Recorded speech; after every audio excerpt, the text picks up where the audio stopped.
Hai, Assalamualaikum warahmatullahi wabarakatuh. Perkenalkan, namaku Sylvia Risa BR Nasution. Aku ini mahasiswi jurusan bimbingan konseling Islam di sebuah kampus IAIN Langsa. Aku ini mahasiswi semester 4 dan ini adalah podcast pertama aku. Kayaknya ngomong aku kamu gak apa-apa deh ya, karena supaya aku bahas di podcast ini agak lebih relax dan enjoy gitu ya, karena kan ini juga podcast pertama aku. Nah, podcast pertama ini untuk menuntaskan sebuah tugas dalam mata kuliah psikologi sosial aku. Jadi aku akan membahas tentang diri gitu ya. Lebih tepatnya aku akan membahas nih tentang self-concept. Oke, dengerin ya. Teman-teman semuanya nih, pernah gak sih dengerin yang namanya self-concept? Kalau belum, nih aku kasih tahu ya. Pertama aku mau jelasin tentang self nih, atau diri. Nah, Harlock pernah mengatakan bahwasannya self atau diri gambaran dari seseorang mengenai dirinya sendiri. Dan self ini disebut juga sebagai kerangka berpikir pada manusia. Nah, lalu self-concept itu apa sih? Nih, self-concept itu merupakan sebuah konsep bagaimana sih kita sebagai individu mempersepsikan tingkah laku kita nih, kemampuan maupun karakteristik diri kita sendiri. Intinya gini nih teman-teman, self-concept ini adalah gambaran siapa sih kita berdasarkan penglihatan kita sendiri. Contohnya nih ya, aku beri. Ketika kamu punya anggapan nih, aku adalah teman yang baik dalam sekumpulan kelompok aku. Nah, berarti kamu ini punya pandangan tentang diri kamu sendiri atau self-concept kamu. Kamu ini adalah teman yang baik di antara teman-teman kamu. Nah, gimana teman-teman? Udah paham kan pengertian dari self dan self-concept? Nah, teman-teman, self-concept seseorang ini juga bisa ditentukan berdasarkan pada keanggotaan kelompok yang mereka ikuti, seperti agama, kampus, komunitas, hobi, dan lain-lainnya.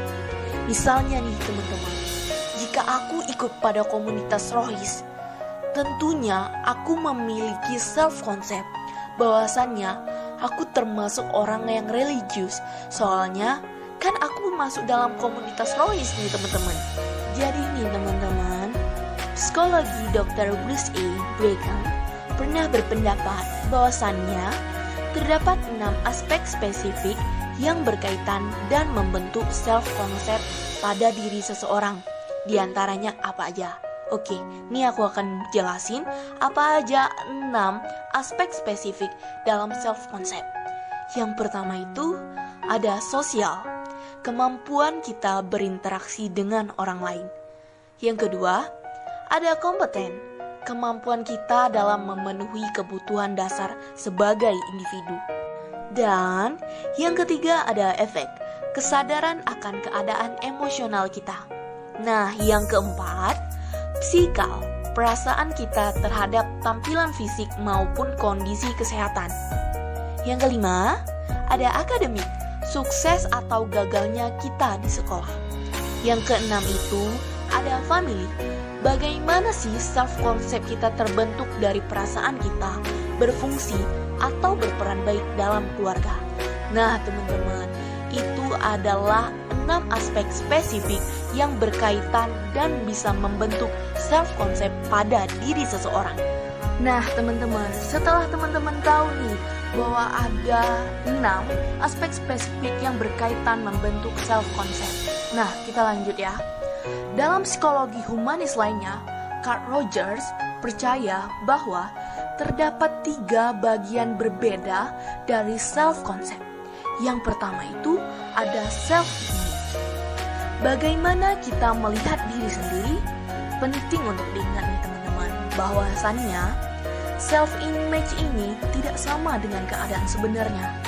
Jadi, seseorang dapat memiliki self-image yang lebih wah dan percaya bahwa mereka ini lebih baik dari keadaan mereka yang sebenarnya nih.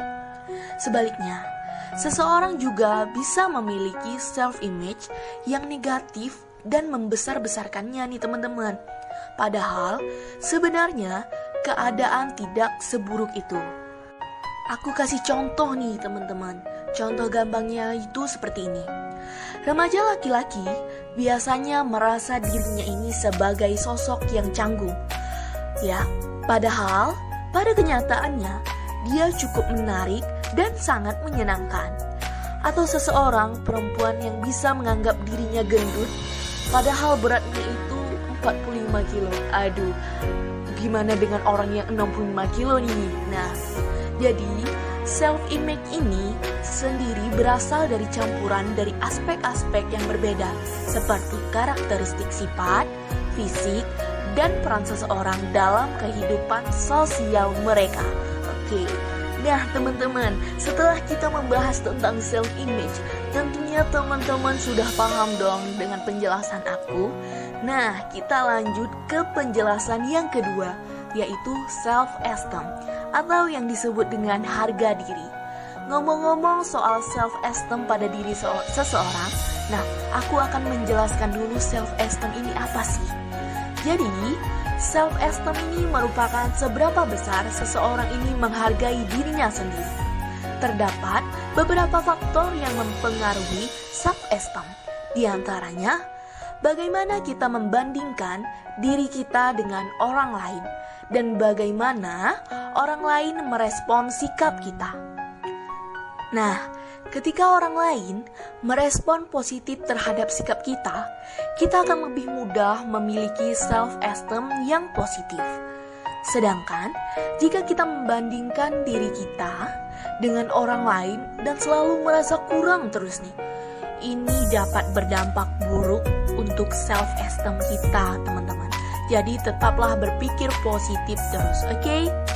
Baik, setelah kita membahas tentang self-esteem atau harga diri, kita lanjut nih ke poin ketiga, yaitu ada ideal self, atau yang disebut juga dengan ideal pada diri. Ideal self ini merupakan bagaimana sih harapan akan seperti apa diri kita. Namun, seringkali bagaimana kita melihat diri kita ini tidak sama nih dengan harapan yang kita inginkan terhadap diri kita. Nah, setelah kita membahas tentang 3 bagian berbeda dari self-concept yang menurut Carl Rogers, nah, kita lanjut nih teman-teman, masuk ke jenis-jenis self-concept. Apa aja sih jenis-jenis yang ada dalam self-concept pada diri seseorang? Nah, jenis-jenis self-concept, Brooks dan Emmert menjelaskan ada beberapa ciri-ciri individu yang memiliki self-concept. Nah, self-concept ini ada yang positif dan ada juga yang negatif. Yang memiliki self-concept positif mempunyai ciri-ciri sebagai berikut. Yang pertama, merasa yakin akan kemampuannya. Yang kedua, merasa setara dengan orang lain. Yang ketiga, menerima pujian tanpa rasa malu. Nah, yang keempat, mampu memperbaiki diri karena sanggup mengungkapkan aspek-aspek kepribadian yang tidak disenangi atau berusaha mengubahnya.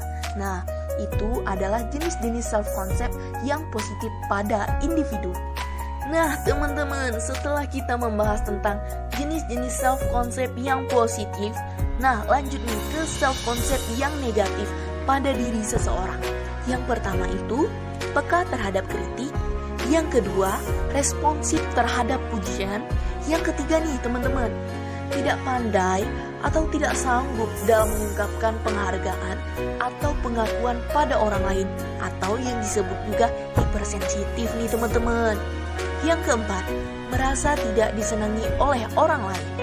Yang kelima, bersikap pesimis terhadap kompetisi yang terungkap dalam keengganan untuk bersaing dengan orang lain dalam membuat prestasi. Nah teman-teman, jadi teman-teman pernah nggak sih ada yang sifat positif dan negatifnya? Nah teman-teman cek pada diri teman-teman sendiri, oke?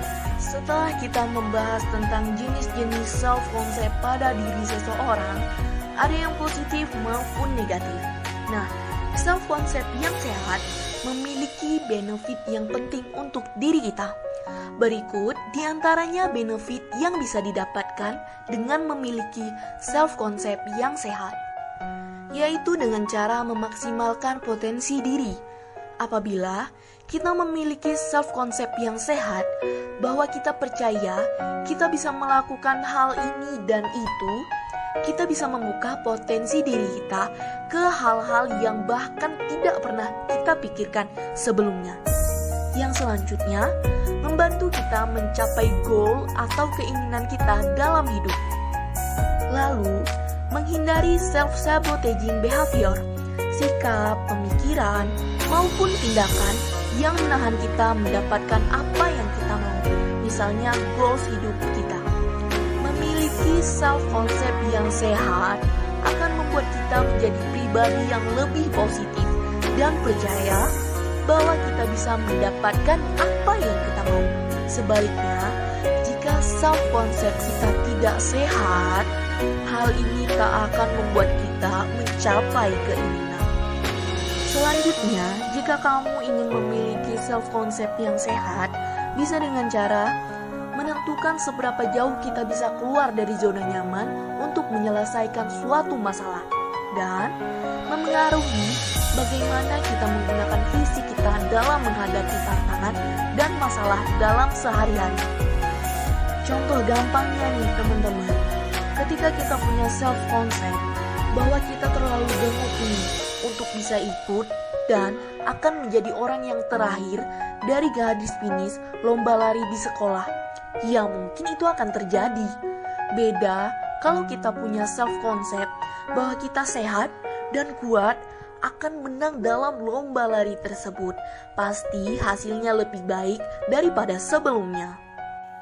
Nah, sudah terjawab kan apa itu self-concept dan pentingnya untuk kita apa? Secara keseluruhan, self-concept yang positif dan sehat dapat menentukan apa yang akan atau tidak akan kita lakukan pada saat-saat tertentu di hidup kita. Jadi teman-teman, please hati-hati dalam memandang diri kita sendiri ya. Karena pandangan tersebutlah yang membentuk self-concept diri, dan kalau bentuknya sehat, akan banyak benefitnya yang bisa kita dapatkan. Sebaliknya, kalau nggak sehat, nanti kita bisa membahayakan mental kita juga. Kamu bisa kenali tanda self-concept yang nggak sehat dari dengerin podcast ini.